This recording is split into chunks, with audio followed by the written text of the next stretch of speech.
Hi everyone and welcome back to the channel. Now we are in Sabre Island in the Dutch Caribbean. Now I didn't know a Dutch Caribbean existed, but it does. And this is just one of 6 islands belonging to the Netherlands. Now the other one is St. Martin's, interestingly, which hosts, remember, Princess Juliana Airport. Now look at this runway, it's really short and sloping, it's just 400 meters long. But it's not a problem for our TBM 930, which lands at just 85 nautical miles per hour. So it's a challenging runway, but it can be done. So let's just get straight into the cockpit and start our tutorial. So welcome once again to the cold and dark cockpit of the TBM 930.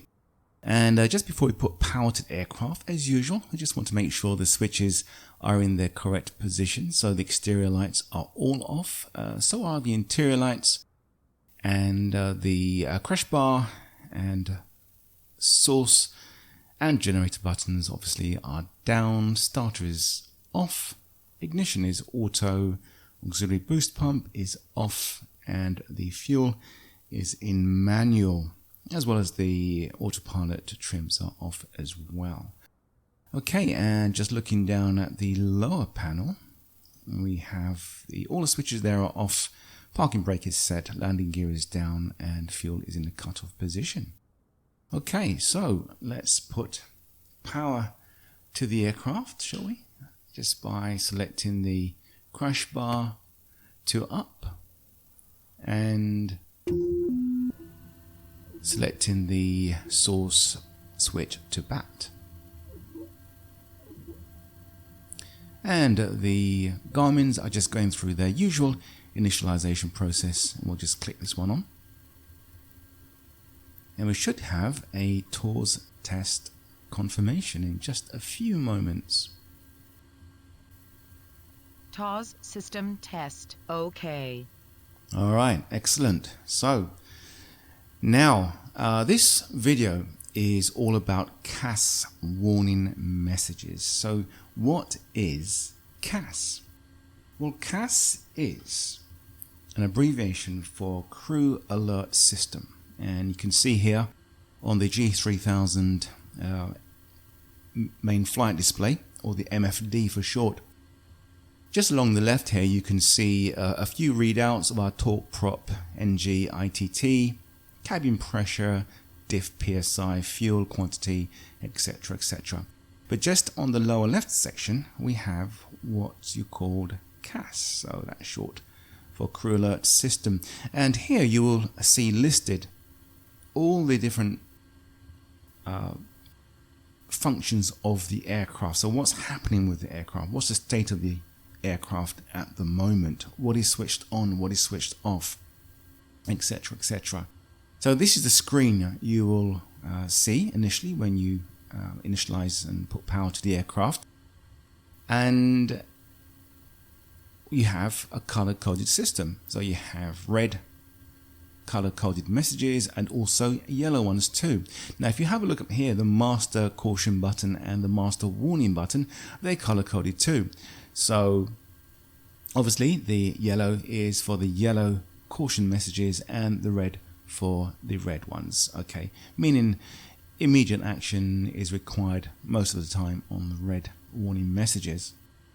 Okay, so we're just going to start off with a few basic things. Now those of us who fly the TBM 930 regularly, so this should be just old hat to you, so to speak, but for those of us who are just starting out with the TBM, it's just good to cover some basic ground first. So we have parking brake here, and obviously telling you that parking brake is on, and we've just checked that, so it is actually on. And oil pressure, well, that's down at 0 at the moment, so that would be on. Fuel pressure as well. Auto select, now that corresponds to, just one thing to say, that this cockpit is, or this G3000 is a lights on, switches off system. So if you see the light or the message, it means that the associated switch is off.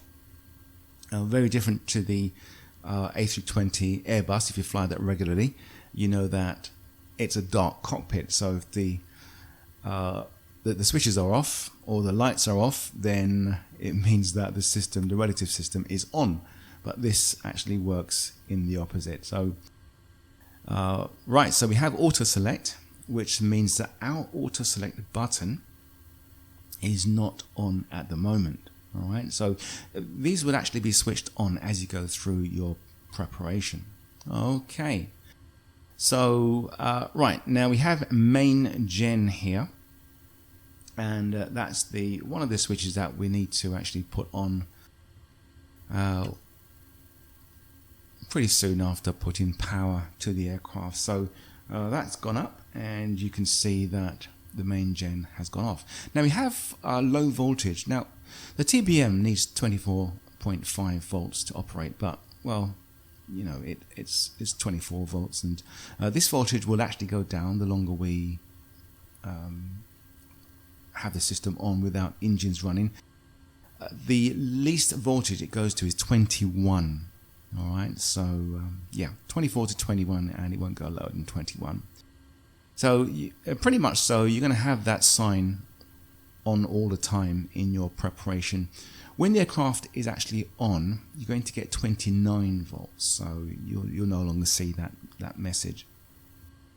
The bleed off, that's the bleed switch there.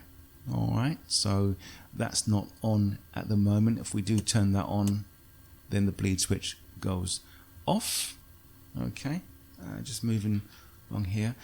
This dump button, we're going to cover that a bit later on in the video tutorial.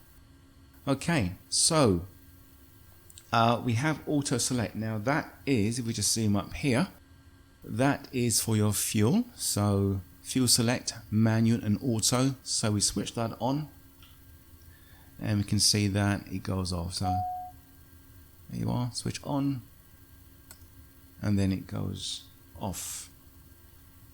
Okay, so that's auto select. Now another thing that we need to have a look at is this fuel selector switch. So if we put it to off, you can see here that we have fuel off, a fuel off warning. Okay. Okay, so if you ever get into the aircraft and you power up and then you see fuel off, parking brake, oil pressure, then you know that your fuel is actually switched off. So if you don't actually see this and you come to start the aircraft and it doesn't start, then you'll be wondering, well, why isn't it starting? Well, that's because the actual fuel tank selector is in the off position. Okay, so let's just put that back. All right. Now, something else we need to go through is the gear unsafe. So we just go down here a bit. So gear unsafe, what is that? Well, you notice there you've got gear unsafe. So when we put the landing gear up and we're actually still on the ground, then you get this red flashing gear unsafe message, and also the landing gear oral warning. Okay, so we can cancel that, but the oral warning still goes on. Now I've tried to cause this fault to come up when I'm flying, so I'm doing some ridiculous silly speeds and I drop the landing gear and it doesn't work. So at the moment, yeah, that's not functioning in that respect. So it's stock aircraft, and hopefully in future updates more systems will start to function on this really lovely aircraft called a TBM 930. And if you do turn the parking brake off and then turn it on again, then you get the master warning message there. Okay. Other warning messages. Well, we have the pitot, okay, which you will see during. Oops. So you'll see this message during your preparation. So just before you take off, you switch the pitot heat on, and you can see that there. And if you switch the other one on, okay, that then gives you pitot heat on the left and right on the same line here. as well. Okay. Now, this one here called inert SEP. Now, what this does, this is just for when you actually start your engine, before you taxi, you'd switch this on like that, and it would operate two flaps just under the engine. And this actually stops any foreign debris from entering the engine while you're taxiing. But you notice that I've switched it on and nothing happens. Now, that's because it will only show the message when the flaps that are in that system fall into place. So actually, in the real world, they would be moving into place now, and when that has finished, then it will actually put the inert SEP sign on. So it should be coming on round about now. So you can see it takes about 35 to 40 seconds to come on. Okay, so that's the inert SEP, and okay, so we can turn that off there. Okay, so now what we can do is just move along to the overhead panel, all right, because we've got some switches up here. Let's just cancel that master caution. Okay, so we can turn off these two. Okay. Right, so we have, okay, nothing happens there. So if we turn the ignition off, then once again we get a CAS warning message alerting us that the ignition, which is supposed to be on all the time on auto, is actually off. Okay, so let's turn it back on, up to auto. Right, so this one here is the auxiliary boost pump. Right now, so this is a switch you would turn on just prior to engaging the ignition the starter for 2 seconds. So we'll turn that to auto. We'll turn it to on. All right, back to auto. Okay, so you would look out for this auxiliary boost pump on. That's just part of the startup procedure. But notice what happens when you actually turn that off. So we get a fuel pressure master warning light, and it's highlighted for us on the G3000 CAS display.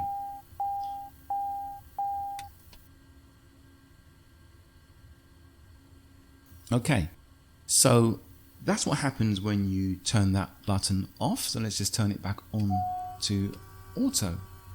Oh no, let's actually keep it off actually, because that's the position it should be in, and we get the caution message up again. Right, so nothing happens when we actually turn on the autopilot trim, so that's fine. Okay, so we have covered pretty much most of the CAS warning messages, the preliminary CAS warning messages that you would get once you put power to the aircraft. You can see the battery voltage now, it's gone down to 23 volts. Okay, so what we're going to have a look at now is other messages, other CAS warning messages that you generally may never see, and you may never actually know that it's there. So let's just bring up the fuel page.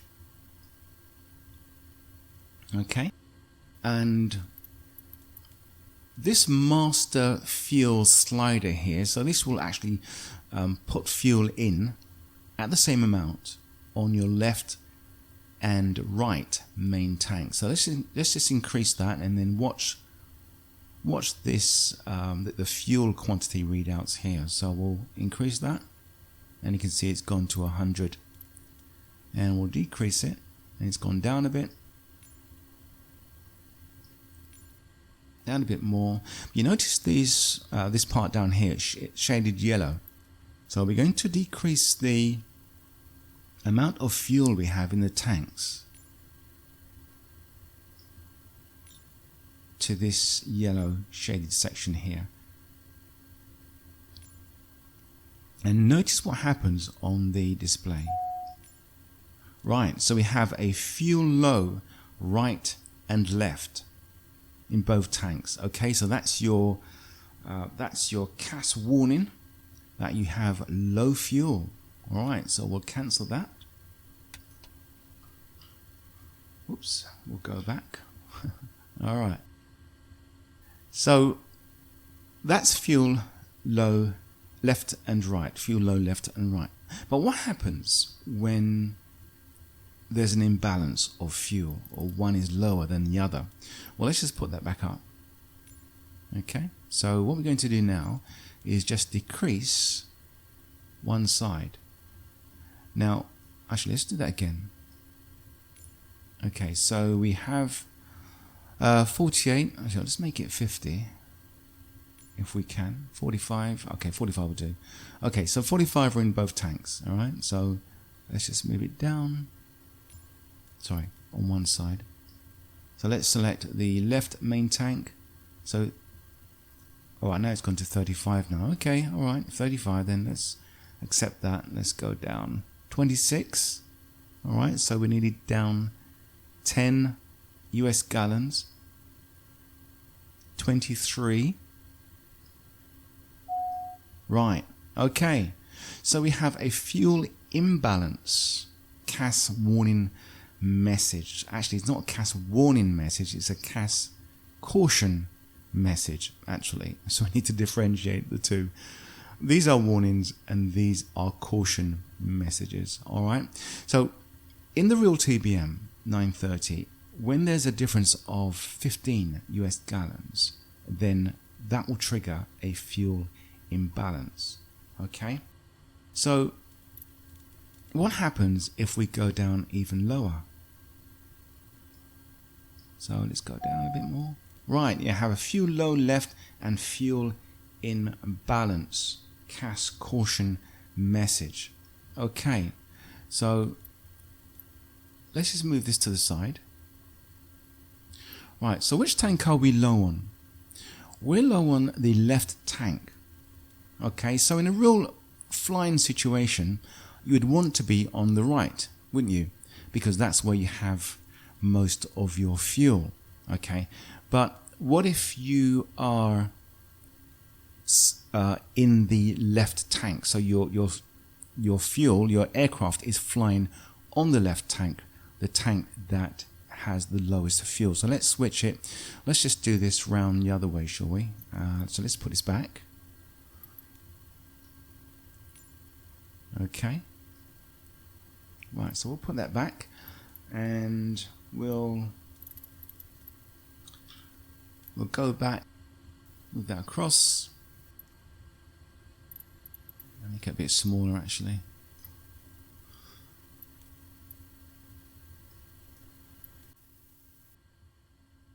Okay, so we have 41 gallons in both tanks, and what we want to do now is see what happens when we have a fuel imbalance in one of the tanks. So just imagine we're in flight and we have a fuel imbalance. How does the aircraft deal with that? All right, so what we're going to do is just create the situation. So let's see what tank we're on. At the moment, we're on the right tank. So let's create a low right tank. Okay, so right main, we're going to take this down. Okay, so we now have a fuel imbalance. Take it down even more. We have a fuel low right tank. Okay, so let's just zoom out a bit and move this to the side.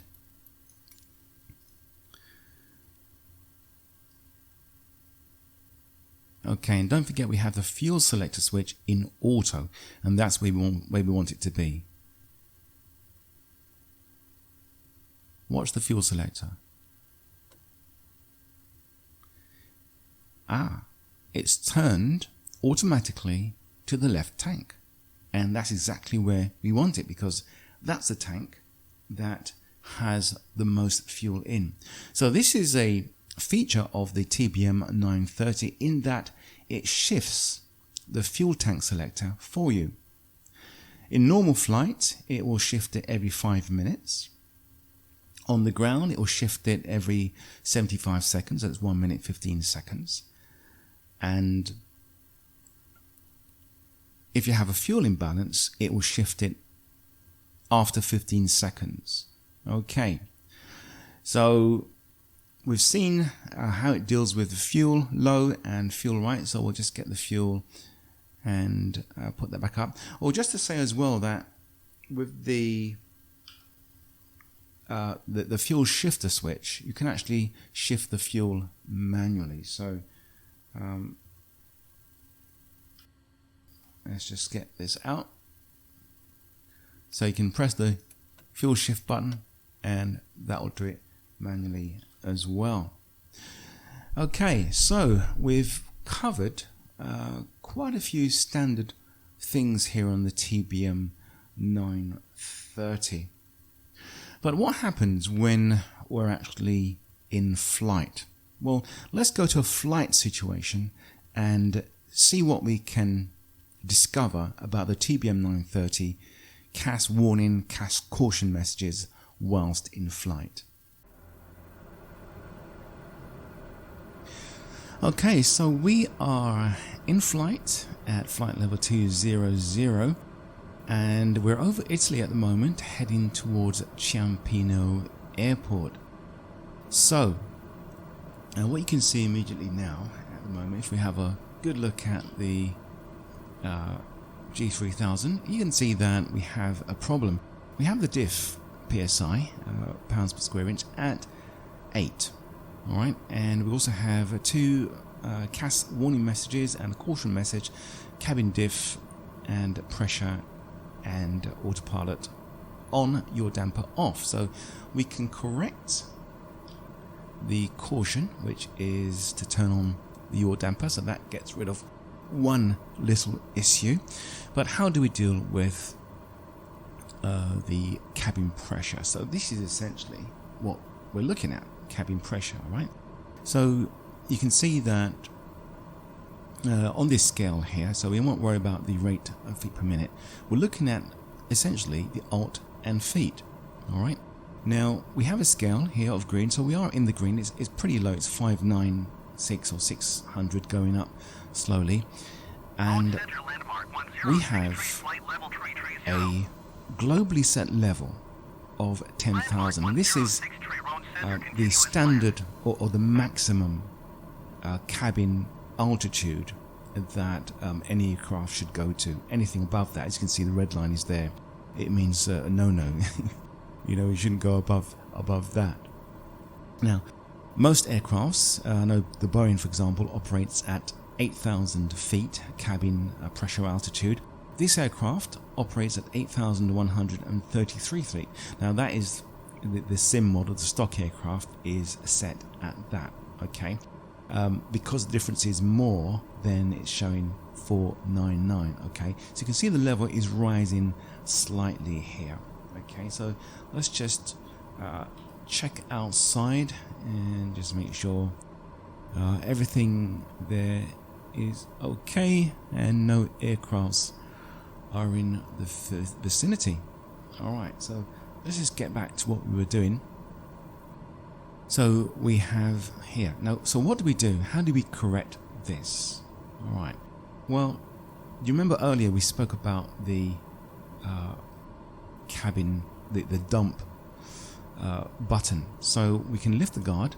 Alright, now what this does, this opens a valve called the OFV valve. It's the outflow valve, and opens up a flap manually to dispense with the current cabin air pressure. So essentially it can depressurize the cabin to the current altitude.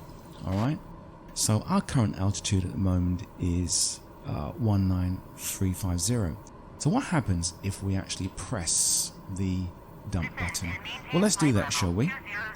And just watch this needle here. So I'm going to press the dump button. And there you see the needle has gone up.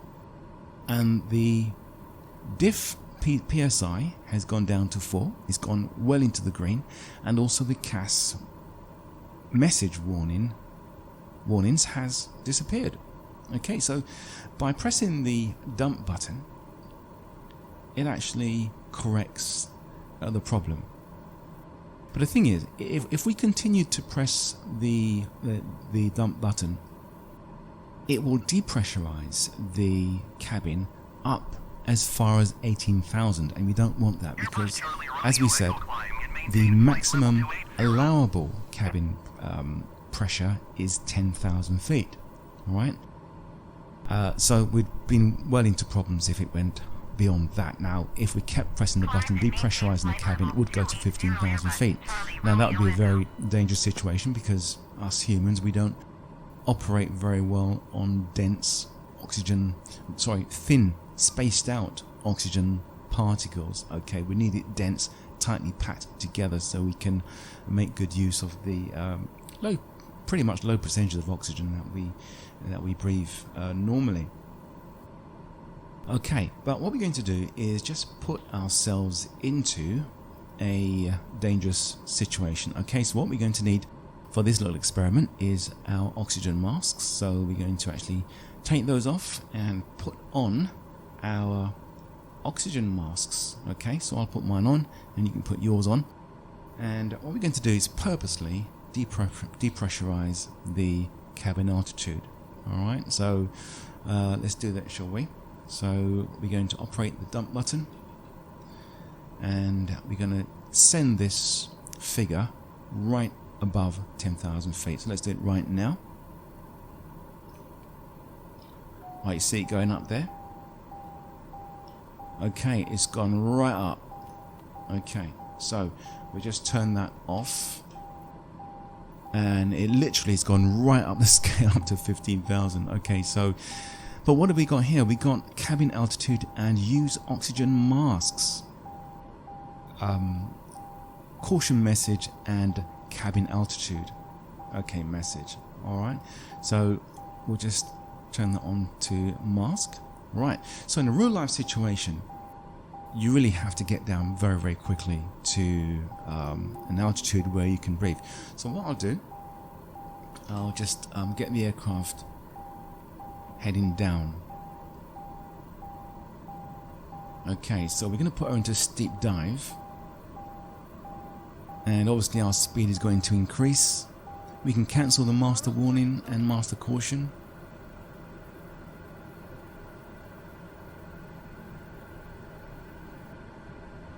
Alright, what we want to do is try to bring the cabin altitude down as much as possible. Let's try and give it a little bit of nose down trim. Okay, all the time watching our altitude. And you can see the altitude readout here, 14.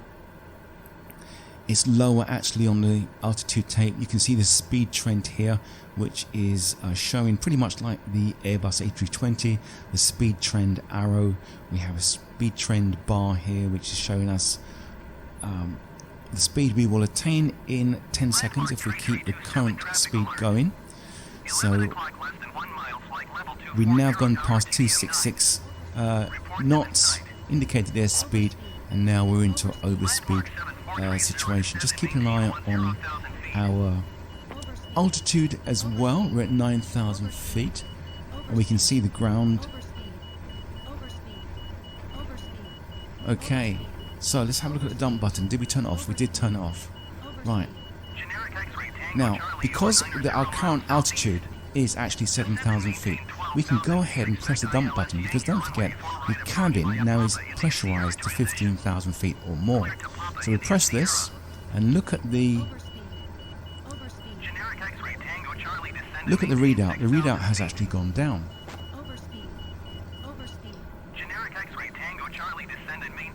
You see that? It's actually gone down by operating the, let's just turn the dump button off and guard it again. Okay, let's just level out the aircraft. Oops. Right, so we're at 5,000 feet. Okay, so you can see now we've actually gone down to a cabin altitude of 5,000 feet, which some aircraft, some airlines operate at, so that's fine. We no longer need our oxygen masks. We're at a altitude where we can breathe normally. You can see this. Actually, what I want to do is actually just do something else before we. So if I press the dump button, let's just zoom out a little bit. Right, so we're at speed 1,784,000 feet. Right, let's just press the dump button once more and try and get the altitude, cabin altitude, to 8,000. So we're going to be. Nope, we can't do that.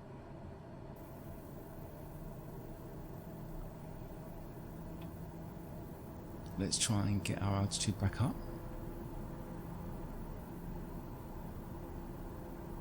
Oops, over talking there. Let's get the torque down a bit, below 100. Yeah, 95. Okay, so we climbing at an angle of 10 degrees. And we want to get our altitude to about 8,000 feet, which will be there pretty soon. So this is what we want, a clear CAS alert system here. We don't really want to see anything there. That's how it should be. Excellent. Okay, so at 6,800, climbing through 7,000, and we have a little bit of over torque again, so let's just decrease. Right, so our cabin pressure is still at 5,200. Okay, so when we get past, say, 8,000, right, 7,900.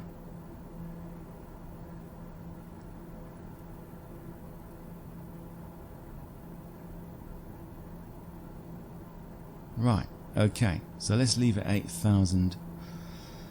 Okay, let's try and level out the aircraft now. Okay, so we're going to press the dump button and watch the. I'm going to have to click on and click it off actually. So on 6, 7,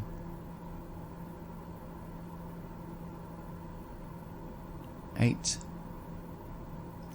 Okay. Oh, look at that! Excellent. We've actually stopped it. That was good timing. There you go. We're at 8133. You notice the difference. It's 5. Well, let's just stop climbing there, shall we?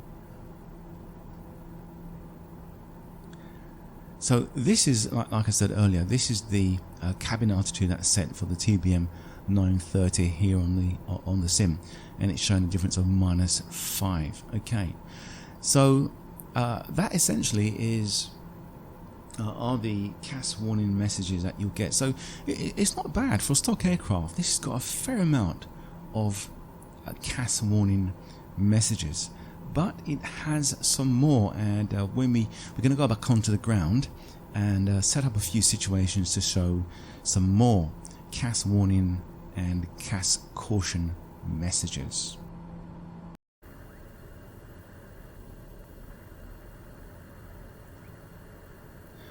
Okay, so we're on the ground and the aircraft engines are running, and we're in a takeoff situation, and then this happens.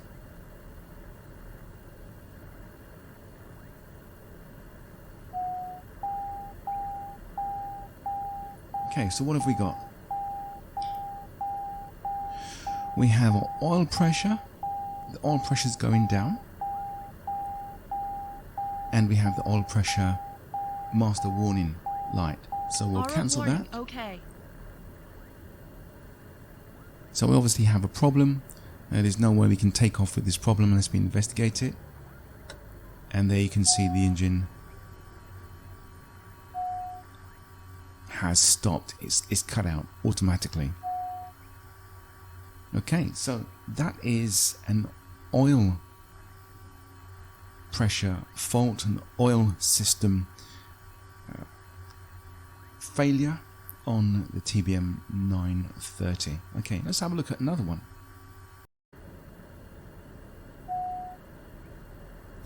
Alright, so what have we got now? The oil pressure light, caution light is on. So you notice here on the oil PSI, it's quite a different message from the last one. Now we have the oil pressure warning. So first of all, it's an oil leak, and now the oil leak has affected the oil system, and we now have a oil pressure message warning. Okay, that's going down, and pretty much it should do the same thing to the engine that it done with the last fault. So we can see the ITT is decreasing slowly. Okay, actually no, it might be going up. Let's see. No, it goes down, definitely. Yeah. All right. And then the engine is cutting off. All right. And the auxiliary boost pump has also come on as well.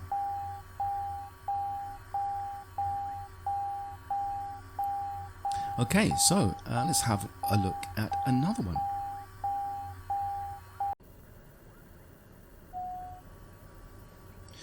Okay, so what's happened now?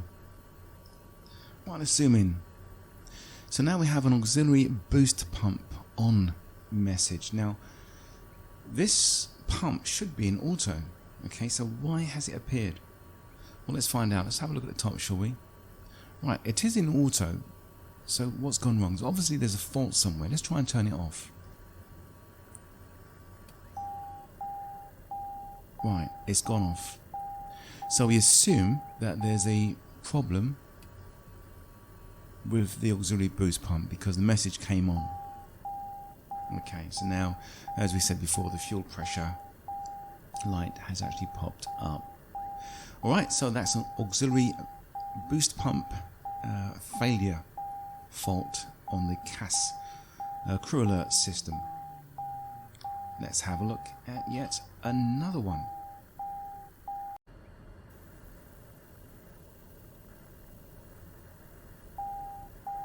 Right, we have another CAS warning message. What's this one? Fire!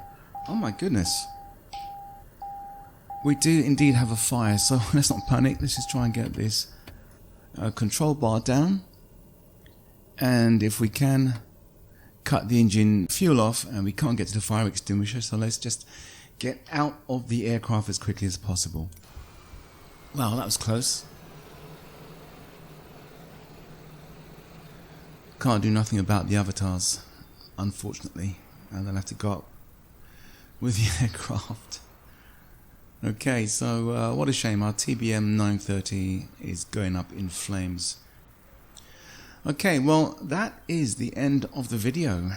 Sorry to end it on such a bad note, but it just shows you what the TBM 930 is capable of.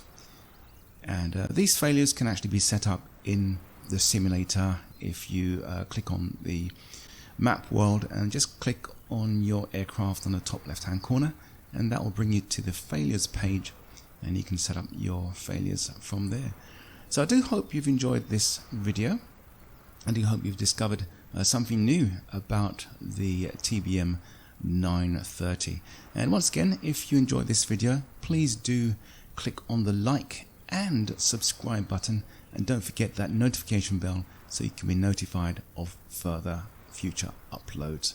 So once again, thanks for watching, and see you all again in the next video. Bye for now.